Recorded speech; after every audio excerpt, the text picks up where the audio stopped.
The heartbroken mother sat alone at her kitchen table, staring at the footage from the hidden camera.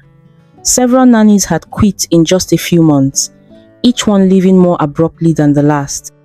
Desperate for answers, Claire had finally installed the secret device, convinced she would catch mistreatment of her children. The video revealed a truth far more devastating than she could have imagined. Claire Bennett pressed her palm against her forehead as she stared at her phone. The screen displayed yet another apologetic text message. The latest nanny had quit without warning. Claire felt her stomach sink as she read the familiar excuses about her children being too challenging or impossible to handle. As a single mother working as a marketing director, she desperately needed reliable childcare for her two young children, Daniel and Sophia. Life had been a constant struggle since her divorce from Robert just over a year ago.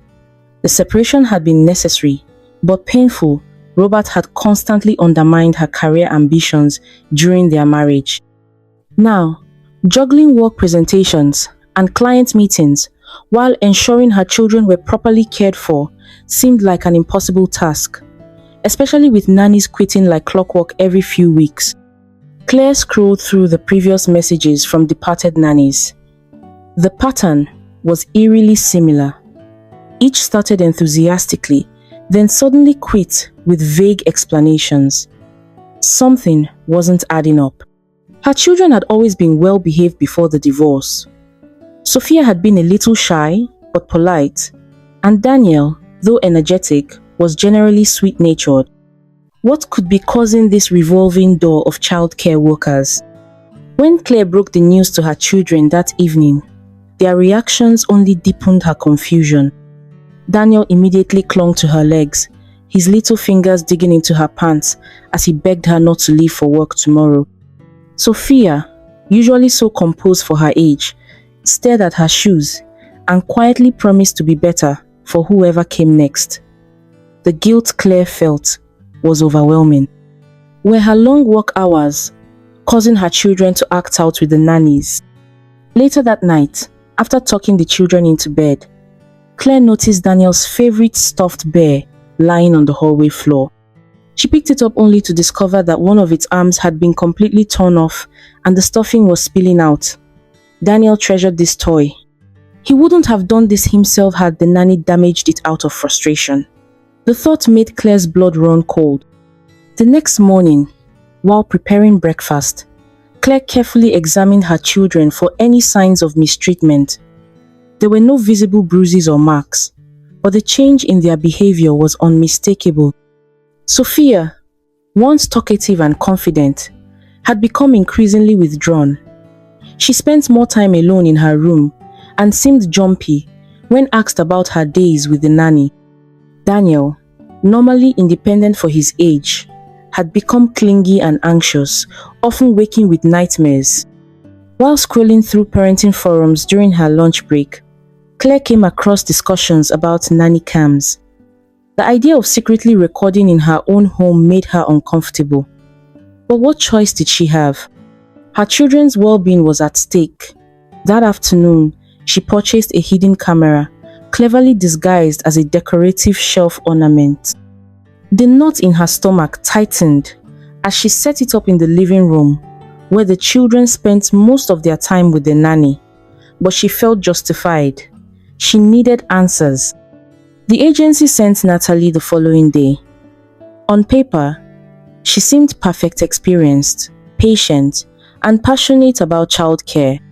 During the interview, she connected instantly with both children, even getting a rare smile from Sophia. Claire felt a surge of hope. Maybe this time would be different. For a few days, everything seemed normal. Natalie sent regular updates and photos of activities with the children. Claire began to wonder if she'd overreacted with the camera. Perhaps the previous nannies simply weren't a good fit, or maybe her children were still processing the divorce in ways she hadn't fully understood. Then came the familiar pattern. Claire received a call at work from Natalie, her voice shaking slightly as she explained she couldn't continue working for the Bennett family. Claire raced home to find Natalie already packing her things, visibly upset. When Claire pressed for an explanation, Natalie avoided eye contact and simply stated that it wasn't working out. The resignation in her voice suggested she'd been through this conversation before with other families.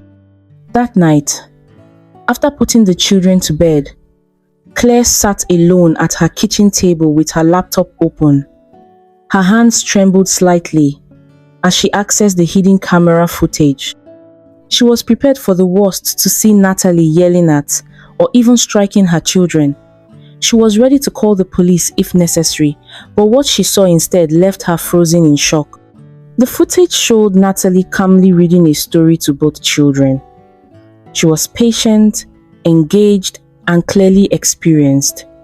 When Daniel spilled his juice, she cleaned it up without complaint. But as soon as Natalie stepped away to use the bathroom, the camera captured something that made Claire's heart drop. Daniel deliberately walking over to Natalie's laptop and pouring his newly refilled juice directly onto the keyboard. Claire fast-forwarded through more footage. There was Sophia carefully hiding Natalie's phone and keys, while the nanny helped Daniel with his shoes. Another clip showed both children working together to place toy cars at the bottom of the stairs, a dangerous trap that could have seriously injured someone. The evidence continued. Honey smeared on doorknobs, salt poured into Natalie's coffee when she wasn't looking, toys strategically placed for her to trip over. But it was a particular conversation captured when Natalie stepped into the laundry room that made Claire's blood turn to ice. The children were huddled together on the couch, speaking in hushed tones, unaware of the recording device on the shelf behind them. Sophia leaned close to her little brother, explaining that Dad said if they got rid of this nanny too, Mom would have no choice but to ask him for help. Daniel nodded enthusiastically, adding that their father told them she would have to beg him to come back home.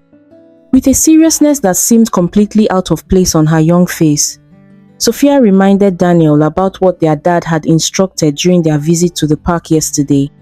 They needed to be even meaner this time to make the nanny quit faster.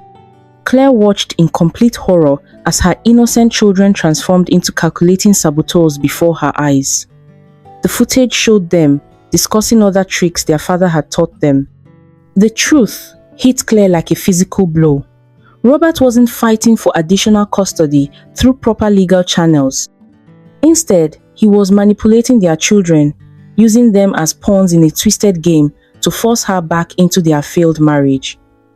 He was deliberately sabotaging her ability to work, knowing her career had been a major source of conflict during their relationship.